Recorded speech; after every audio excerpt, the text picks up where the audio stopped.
looks clear, so be there in a little bit. Should be nice.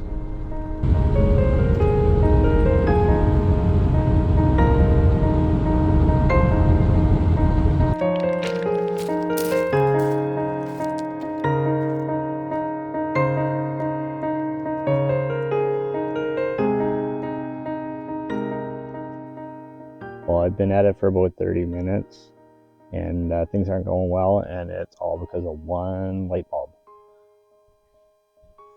So there's a street light right in my shot and it's messing with everything.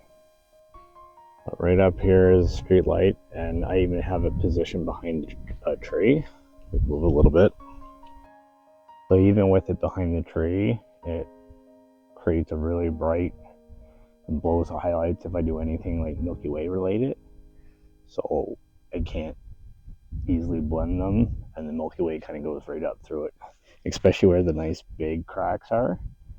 It's literally right in the middle of the shot. So I've moved back, so I'm on the smaller cracks to shoot through the opening, and it's still bleeding into that. So I'm probably going to cheat, shoot some foreground shots here, go onto the other side of the road, shoot the Milky Way, blend those two. And then I'll probably come back after I got my Milky Way shots and then get some twilight blue hour shots to either help blend or for the sunrise stuff. But there's lights from Irvin here that are lighting up the foreground, which makes it not pitch black, which is a little helpful for the foreground shots at least. But that one light.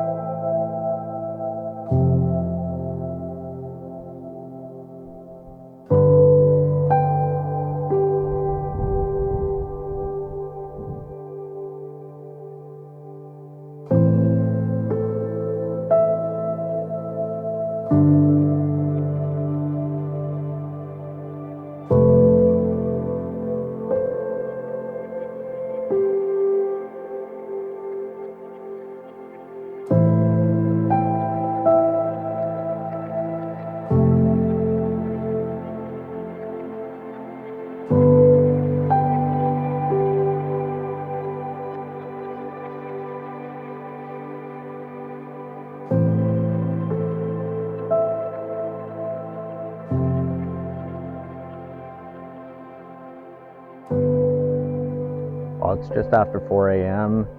I got my Milky Way shots in. I was using my 24 to 120 f4, and I was kind of playing in the 24 to 45 millimeter range. So with the f4, I was on my star tracker. I was doing 2 to 3 minute exposures, bouncing the ISO around 300 to 800. And then again, those shots I'll blend in with either what I took earlier or what I'll take when the sun starts to come out and kind of lights the foreground. So we're about maybe an hour away from that. So chill here and watch Mars rise. It's also a good time to check in on my injury from Dawson Falls. There was some nice bruising by my ankle with no pain associated to it.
So the sun still hasn't come up, but it's pretty bright now.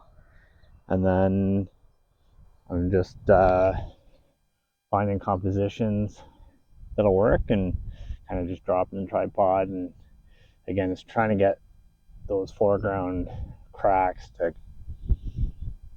complement the scene and act as a lead line into the Milky Way.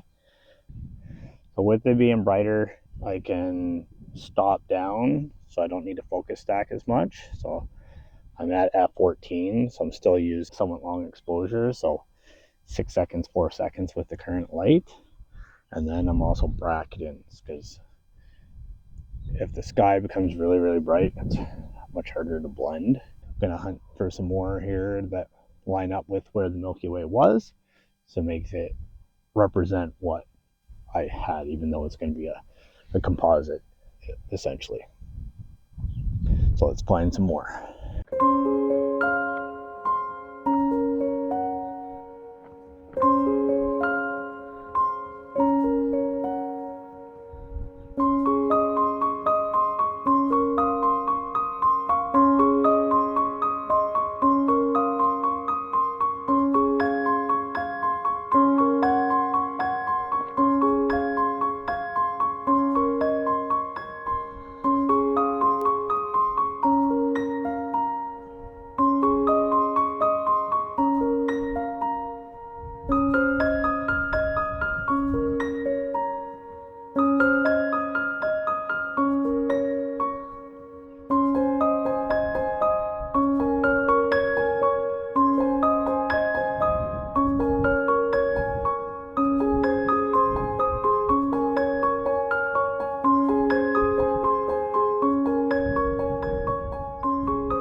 These are my first two images. They are processed in Lightroom before I blend them in Photoshop.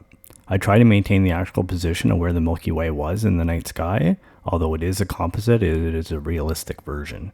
I have a few workflows depending on the two images I blend, and they involve various luminosity selections in an effort to have a natural look between the two images.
This is so neat.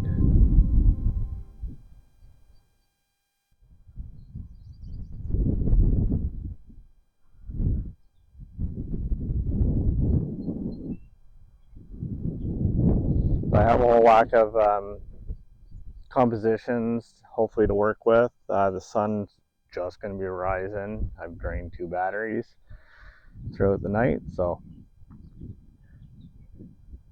I think it's time to head home and get some sleep.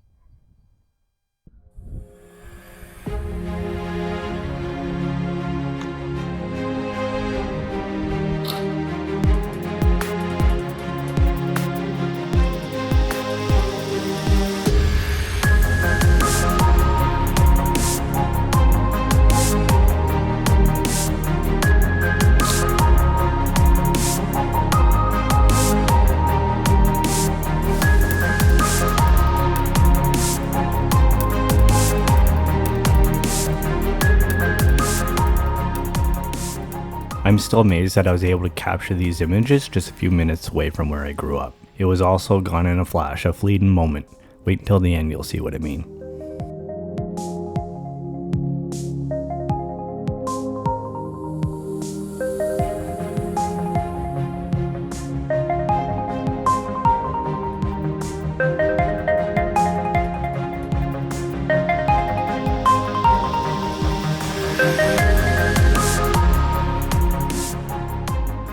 couple of days later after rain, this is what it looked like. All of the cracked mud is underwater. I got my images just in the nick of time.